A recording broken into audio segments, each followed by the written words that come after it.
FM. Raymar, aka Alf Stewart from Home and Away, you're very welcome to Cork. Thank you very much. It's great to be here. How have you been getting on so far? What have you seen since you've been here? Look, I haven't seen much at all. I've only been here for 24 hours, roughly. Landed about midday yesterday, and we've been on the go ever since. I came via Dubai, and my suitcase liked Dubai so much it stayed there, and I came on to Dublin. So I've made do with one shirt and one pair of undies for a while, but it's okay now. I've got a fresh lot. Well, have you used the inside-out trick? You just turn them over and you can get another... Look, I've heard that one, but I might have done that 50 years ago, but not so much now. All right, we have to talk about Home and Away anyway. Do we? We do. You sure? Yeah, we do, definitely. You're the only original cast member still there, which is amazing in itself. But what is it about this show that just has you sticking there for so long? I can't find the exit door, basically, and my car won't start in the car park, so, you know. Look, no, I don't know. I resisted going into a soap when it started. Okay. I was lucky enough to have done about 30 Australian movies and a lot of miniseries and guest roles in a lot of things that were going on and a fair bit of theatre. So, fortunately, I was busy. Mm-hmm. In between two miniseries that I was doing, the pilot for Home and Away came up, and my agent said, "Do you want to do that?" And I thought, "Oh well, I've got 3 weeks off." Might as well go for it. Pilots never get off the ground anyway. They usually crash and burn. And so we did it, and then within about 2 weeks, the network said, "Look, we're going to take that thing to series, and we want everybody to sign for 2 years." And at that stage, I thought 2 years was a lifetime, so I wasn't going to sign for 2 years. And they said, "Well, what about a year?" And I said, "Nah." And then they said, "Well, 6 months?" And I said, "Yeah, right, 6 months." And, 27 years later, here I am after saying I wouldn't sign for 2 years. Yeah. But having been a jobbing actor for 15 or 20 years or something before that, and you're all over the country and in other countries at some time just doing whatever was going, it was really nice in that 6 months to live in the city that I come from and to be able to go home to your own house, your own bed every night and then go to work the next day, and that was all pretty appealing. And so I did another 6 months and then another 6 months, and away it went from there. Yeah. So, yeah. And 27 years, you're still there. That's amazing. Yeah. Into our 28th year. Yeah. But yes. That's fantastic. And this is probably going to be a very difficult question, but out of the 28 years that you've almost been there, what has been your favourite storyline? Look, it is a difficult question, mainly because I can't remember. There's one of my favourite storylines coming up. We're doing a strain in a story that honours our servicemen and women who fought in the First World War. So 100 years since Gallipoli.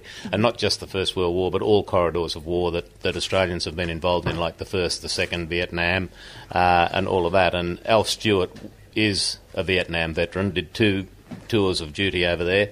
And he, the 100-year thing comes up, and the kids at the school, they're trying to get them to be more appreciative of what the servicemen and women have done for them. And the kids are a little bit indifferent to wanting to go to the Australian War Memorial to see what happened and all of that. Alf hears about this and gets just a little bit upset about their lack of enthusiasm. Right, okay. And then eventually they talk him into going, and we find out when he gets there that he's never, ever been to the Australian War Memorial, not since, however many years it is since Vietnam, since the 60s. And then we find out why he's resisted going and all of that. And it turns out that he's suffering from post-traumatic stress syndrome later on in life. So it's a very serious subject matter. And I think we do it justice. I think it's a really good storyline. Brilliant. Well, we can't wait. No, you don't have to watch anymore, Well, your character is also very famous for saying particular words, like flaming mongrel and flaming galah. But what's the one phrase that you get stopped on the street and asked to say all the time? Like, out of all of the words that you're saying, what you're famous for, what's the one thing that people stop and they go, "Oh my God, will you say that for me, please?" Look, any of those two cop quite a bit of airplay. Stone the Flamin' Crows gets a run every now and again. Your flamin' long-haired Yahoo gets a run. So any or all of those get a run, yeah. Brilliant stuff. Now, during the week we saw Ed Sheeran in Summer Bay. Were you there when that happened? I was in Australia. I worked Tuesday and Thursday on Home and Away and flew out Thursday night. Ed was there working on the Wednesday. Okay. So I didn't see him, but the cast said he was very nice, and yeah. Any inside scoop there about what he did, what he said? Because he's Ireland's favourite ginger, you know, we need to ask questions about him. Yeah. Look, all I know is that he was on the beach, so he's involved in some outdoor scenes, and they flew him by airplane. There's a seaplane that lands at Palm Beach near where we film. They put him in that about midday, flew him back to Sydney proper, and then he came in and did some shooting in the studio itself as well. So, and everybody was raving about him, said what a nice guy he was, and very amenable, and yeah. So there you go. Brilliant. Now, Home and Away, as you probably can tell, is massive over here in Ireland. There's people that I know that go home and watch the show on their lunch break. They dedicate their lunch break to watch you and everyone else. So why do you think it's done so well for itself in Ireland? Firstly, thank you to those people for keeping us off the street. Pardon me, for keeping us off the street for all these years. We really appreciate your support. Why it's done so well, I've got no idea.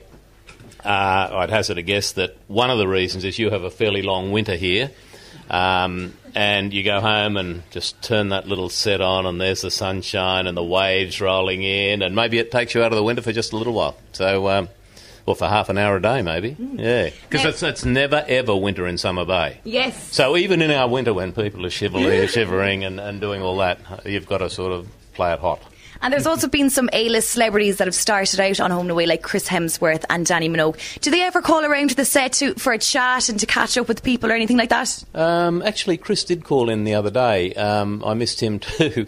But he did come and see me and Priscilla, Queen of the Desert, the musical in the West End, when he was filming... what was he filming there? Snow White and the Huntsman.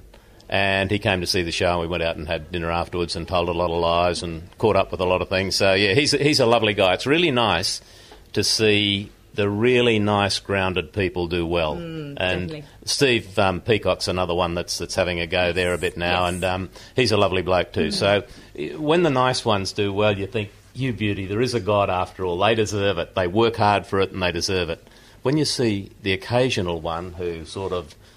is in the show for 10 minutes, gets a few photographs on a few magazines, and then the head won't fit through the door, you think, oh, no, he can't do well, please. Yes. And I don't mean that, really, but some of the kids do get a bit carried away without putting in the work and would rather maybe go to the opening of an envelope rather than do a bit of work on the script and try and improve as an actor. Okay. Whereas the Hemsworths of this world, Steve Peacock, Ryan Quanten, those sort of guys... Isla Fisher, you know, they worked hard at the job, and then the rest follows, you know, rather than being interested in doing the rest and the work gets in the way of that opening night party.